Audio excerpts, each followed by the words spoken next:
1 Chronique, chapitre 26. Voici les classes des portiers. Pour les Coréites, Méchélémia, fils de Coré, un des descendants d'Asaph.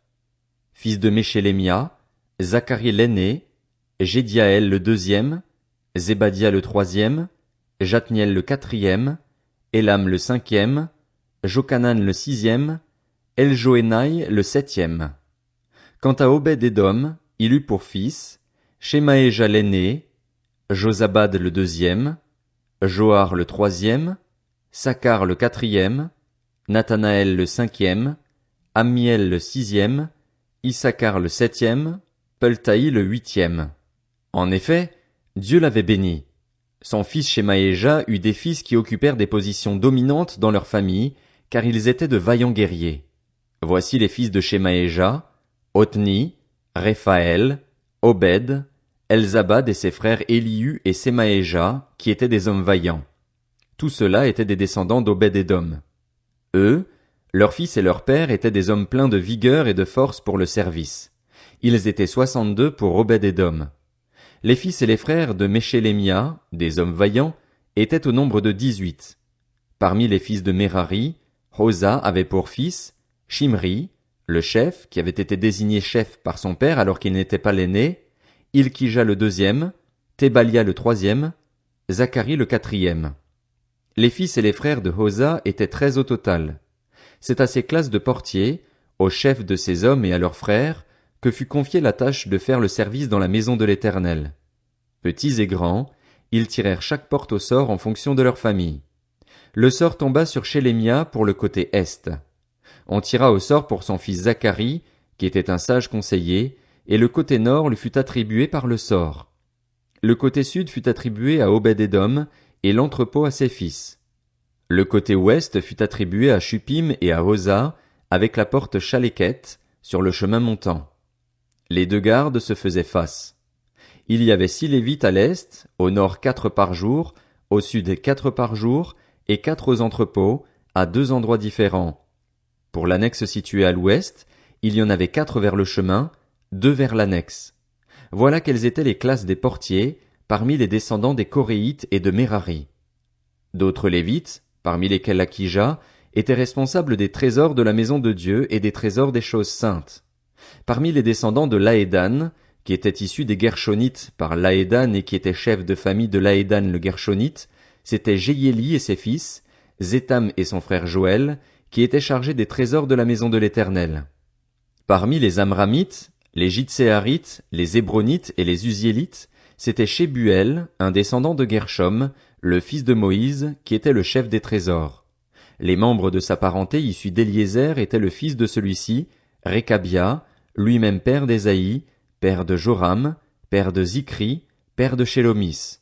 C'était ce Shélomis et ses frères qui étaient responsables de tous les trésors des choses saintes qu'avait consacré le roi David, les chefs de famille, les chefs de milliers et de centaines et les chefs de l'armée. C'était sur le butin pris à la guerre qu'il les avait consacrés pour l'entretien de la maison de l'Éternel.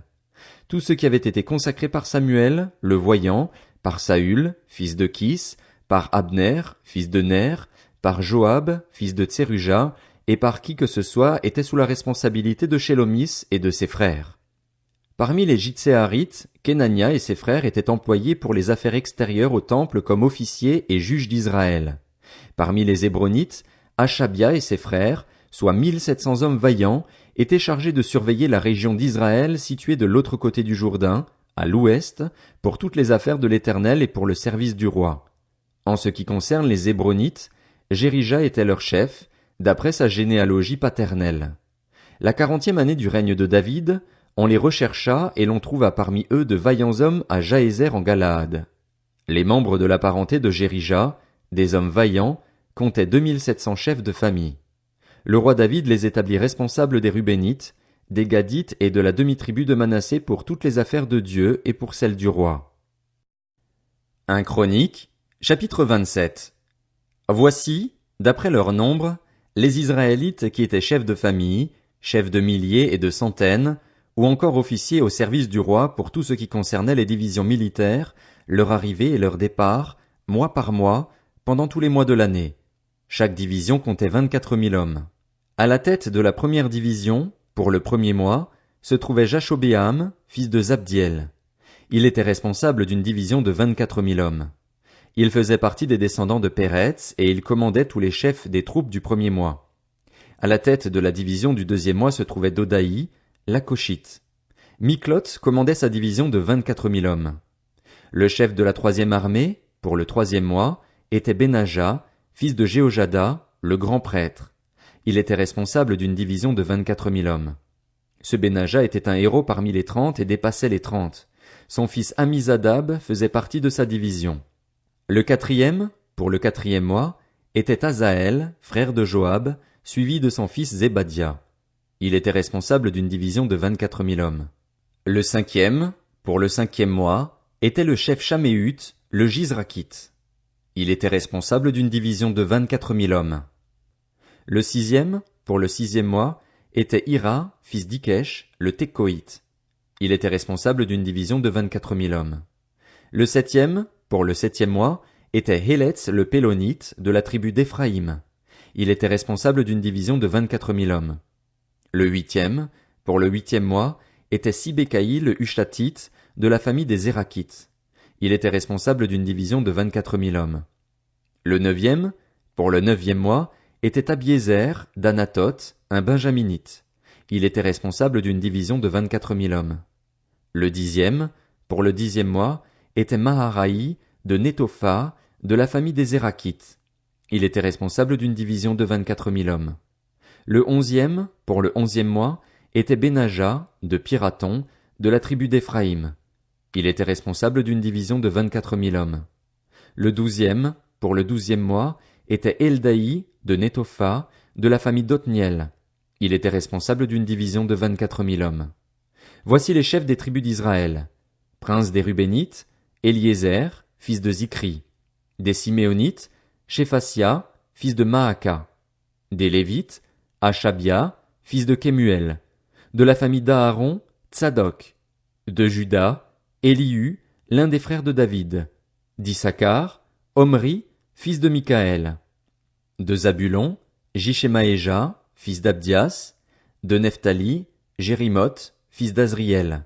Des fils d'Éphraïm, Osée, fils d'Azazia.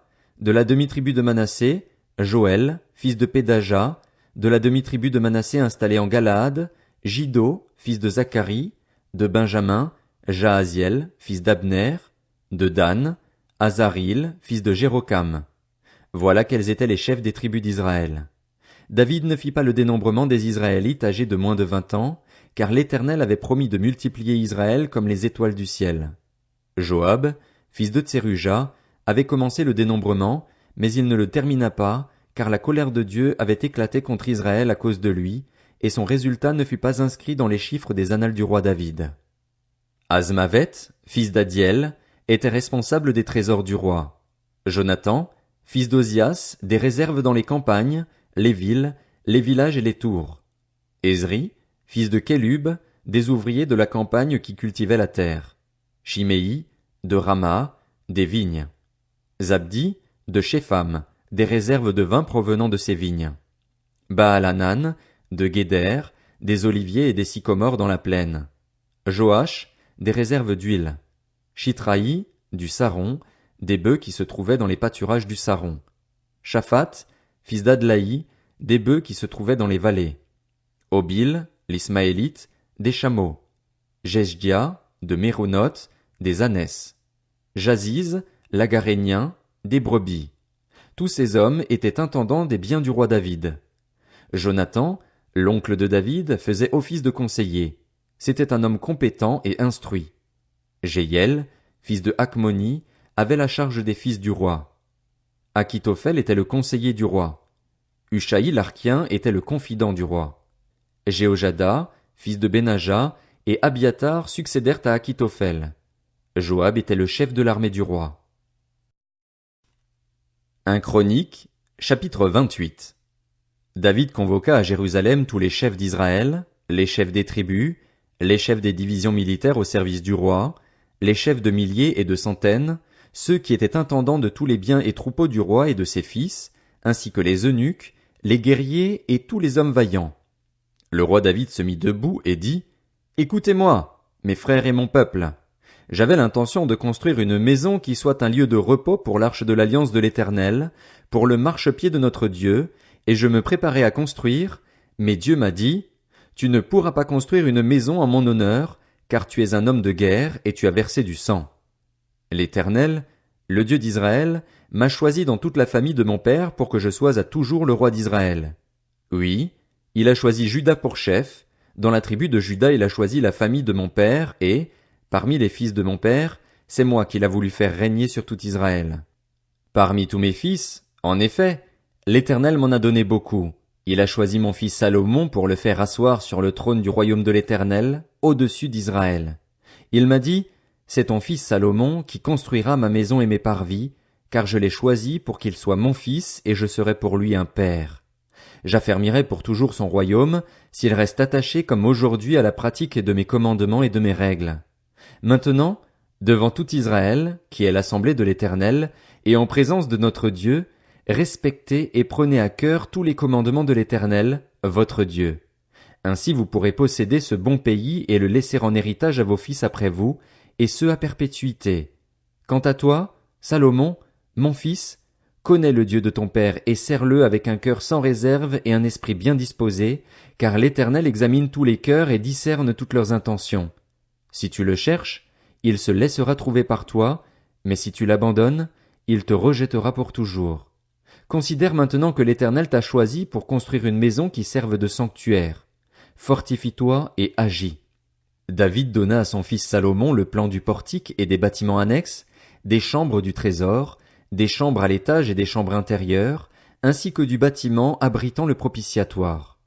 Il lui donna le plan de tout ce qui lui avait été révélé par l'Esprit concernant les parvis de la maison de l'Éternel et toutes les pièces qui, tout autour, devaient être réservées au trésor de la maison de Dieu et au trésor sacré, concernant les classes des prêtres et des Lévites et concernant tout le service de la maison de l'Éternel, y compris les ustensiles.